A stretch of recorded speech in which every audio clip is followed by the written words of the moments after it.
بسم الله الرحمن الرحيم. الرحمن علم القرآن خلق الإنسان علمه البيان الشمس والقمر بحسبان والنجم والشجر يسجدان والسماء رفعها ووضع الميزان ألا تطغوا في الميزان وأقيموا الوزن بالقسط ولا تخسروا الميزان والأرض وضعها للأنام فيها فاكهة والنخل ذات الأكمام والحب ذو العصف والريحان فبأي آلاء ربكما تكذبان خلق الإنسان من صلصال كالفخار وخلق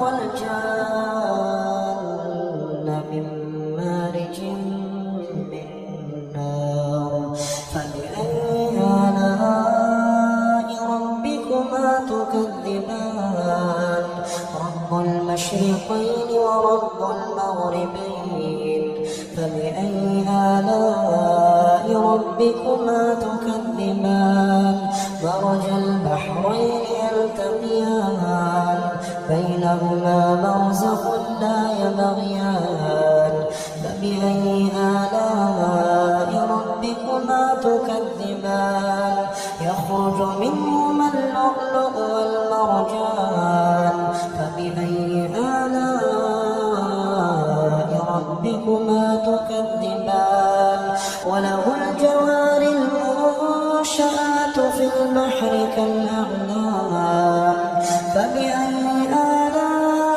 آلاء ربكما تكذبان كل من عليها فان ويبقى وجه ربك ذو الجلال والإكرام فبأي آلاء ربكما تكذبان يسأله من في السماوات والأرض كل يوم هو في شأن فبأي آلاء ربكما تكذبان سنفرغ لكم أيها الثقلان فبأي آلاء ربكما تكذبان يا معشر الجن والإنس إن استطعتم أن تنفضوا من أقطار السماوات والأرض فانفضوا لا تنفضون إلا بسلطان فبأي آلاء ربكما تكذبان يرسل عليكما شواظ من نار ونحاس فلا تنتصران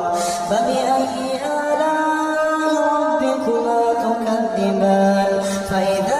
انشقت السماء فكانت وردة كالدهان فبأي آلاء ربكما تكذبان فيومئذ لا يسأل عن ذنبه إنس ولا جان فبأي آلاء ربكما تكذبان يعرف المجرمون بسيماهم فيؤخذ بالنواصي والأقدام فبأي آلاء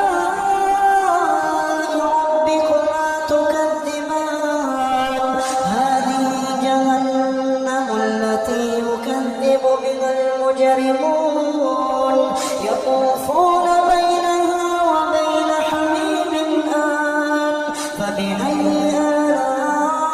آلاء ربكما تكذبان ولمن خاف مقام ربه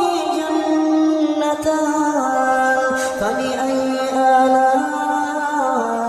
ربكما تكذبان ذواتا أفنان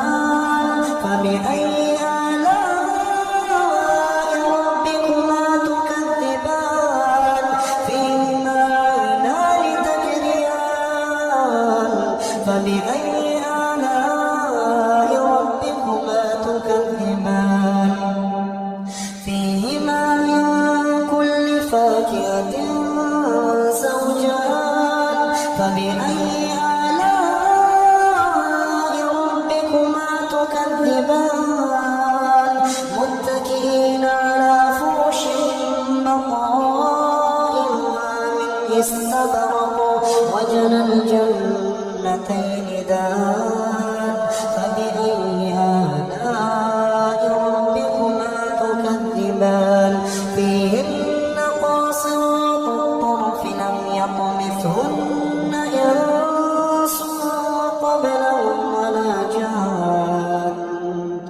فبأي آلاء ربكما تكذبان كأنهن الياقوت والمرجان فبأي آلاء ربكما تكذبان هل جزاء الإحسان إلا الإحسان فبأي آلاء ربكما تكذبان ومن دونهما جنتان فبأي آلاء ربكما تكذبان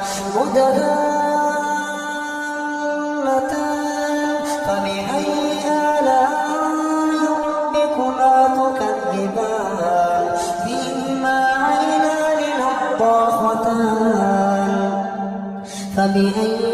آلاء ربكما تكذبان فيهما فاكهة ونخل ورمان فبأي آلاء ربكما تكذبان فيهن خيرات حسان فبأي آلاء ربكما تكذبان حور